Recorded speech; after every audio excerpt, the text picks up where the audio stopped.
হরে কৃষ্ণ। পবিত্র রোপণী একাদশী ব্রত কবে পালন করতে হবে, কিভাবে পালন করতে হবে জানুন আজকের ভিডিওতে।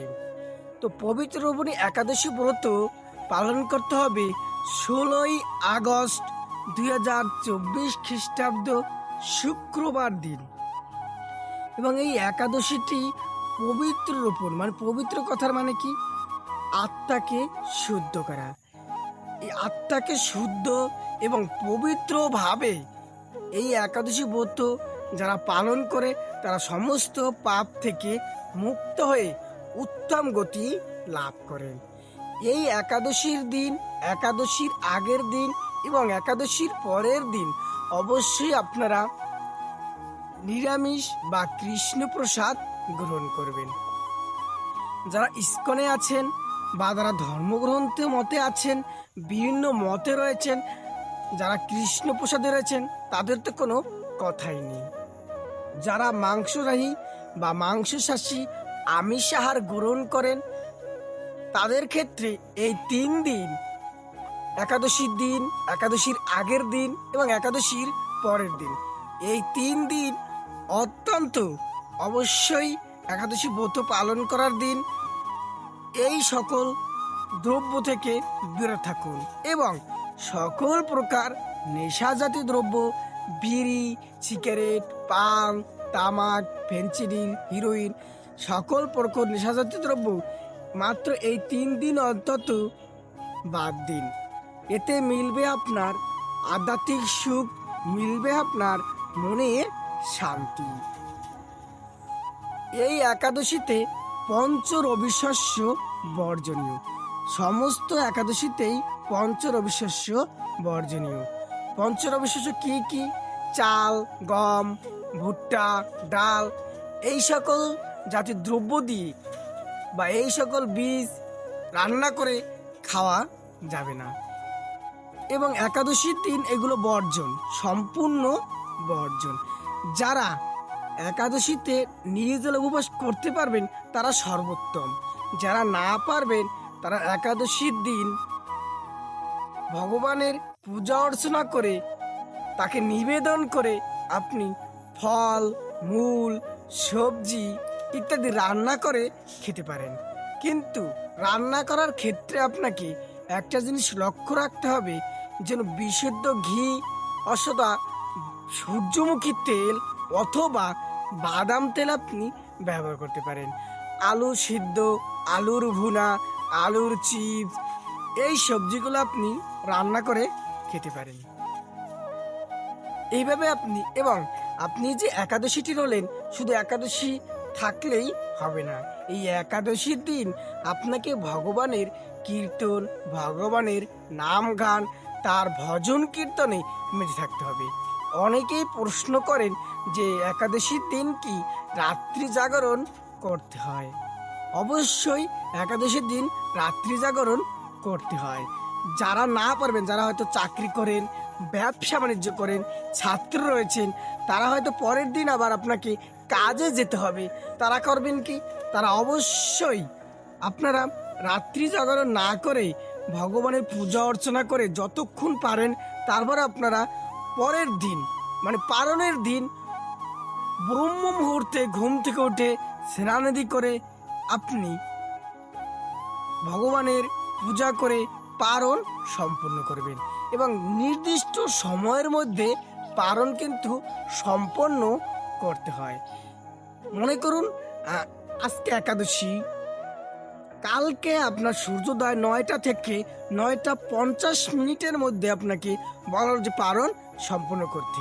তার মানে কি আপনার এই 6টা থেকে যে 6:50 সময় রয়েছে এর মধ্যে আপনাকে পঞ্চ রবি শস্য, এই 5 প্রকার রবি শস্য রয়েছিল, যে কোনো একটি আপনি গ্রহণ করে আপনার পারণ আপনি সম্পন্ন করতে পারেন। এবং 9:51 পর্যন্ত জানি না হয়, মানে 50-এ বলা হয়েছে 51 করলে আপনি যে পবিত্র রোপণী একাদশী ব্রত পালন করেছেন, পালন করার যে ফল অর্জন হতো সেটি কিন্তু ব্যর্থ হয়ে যাবে। এবং যারা একাদশীর দিন ভুলক্রমে কোনো খাদ্যদ্রব্য খেয়ে ফেলেন তাদের জন্য পরের দিন এই একাদশী ব্রতটি আপনি একই নিয়মে পালন করবেন, তাহলে আপনি যথাবিধি ফল লাভ করতে পারবেন। অনেকে আবার প্রশ্ন করেন, একাদশীর দিন কি তুলসীতে জল দান করা যাবে?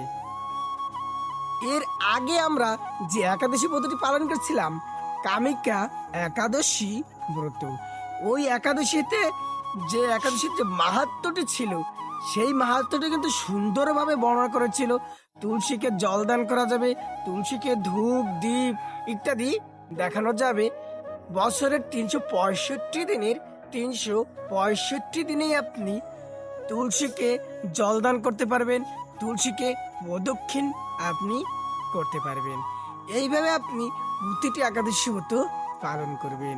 এবং একাদশীর ব্রতের যে মাহাত্ম্য রয়েছে, প্রতিটি একাদশী ব্রতেই একটি মাহাত্ম্য রয়েছে। সেই মাহাত্ম্যটি অবশ্যই আপনি একবার হলেও পাঠ করবেন। যদি পাঠ করার সময় আপনার না হয়, অবশ্যই মোবাইলে চালিয়ে অথবা কেউকে দিয়ে আপনি পাঠ করাবেন, আপনি নিজে শ্রবণ করবেন। এতে আপনি যে একাদশী ব্রতের যে মাহাত্ম্য রয়েছে তার ফল আপনি লাভ করতে পারবেন। প্রতিটি একাদশীতেই আপনাকে একই প্রসেস পালন করতে হবে। এবং একাদশীর দিন আপনি মিথ্যা কথা সম্পূর্ণ বর্জন করবেন। মিথ্যা বলা, মিথ্যা কথা এবং অন্যায় আচরণ, সহবাস ইত্যাদি খারাপ কর্মে লিপ্ত হবেন না। এই দিন ভগবানের নাম গুণগান করুন, কীর্তন করুন, ভগবানের সেবা করুন এবং আপনার আশেপাশে যত লোক রয়েছে, পাড়া প্রতিবেশী, আত্মীয় স্বজন, সবাইকে উৎসাহ দিন যেন তারাও একাদশী ব্রত পালন করে। এবং একাদশীর দিন আপনি বেশি বেশি হরিনাম জপ করবেন। অন্তত একাদশীর দিন মন্দিরে গিয়ে আপনি অবশ্যই 16 মালা থেকে 25 মালা জপ করার চেষ্টা করবেন। তাও যদি না পারেন, অন্তত একাদশীর দিন 1 মালা অবশ্যই হরিনাম জপ করবেন। এতে আপনার মন প্রফুল্ল হবে এবং আপনি ভক্তিভাবে উন্নত হতে পারবেন। এবং এই পবিত্র একাদশীর যে মাহাত্ম্য রয়েছে, এটি শ্রবণ করলেই বাষ্পীয় যজ্ঞের ফল লাভ হয়। এবং এই একাদশীর ভবিষ্যত্তর পুরাণে এবং গরুর পুরাণেও অনেকবার এটি বর্ণিত হয়েছে। এবং দাপর যুগে ভগবান শ্রীকৃষ্ণ নিজ মুখে ধর্মরাজ যুধিষ্ঠিরকে বলেছিলেন। তো ভিডিওটি যদি আপনাদের ভালো লাগে তাহলে লাইক, কমেন্ট এবং সাবস্ক্রাইব করে পাশের ঘন্টাইটি বাজাতে ভুলবেন না। ধন্যবাদ সকলকে। হরে কৃষ্ণ।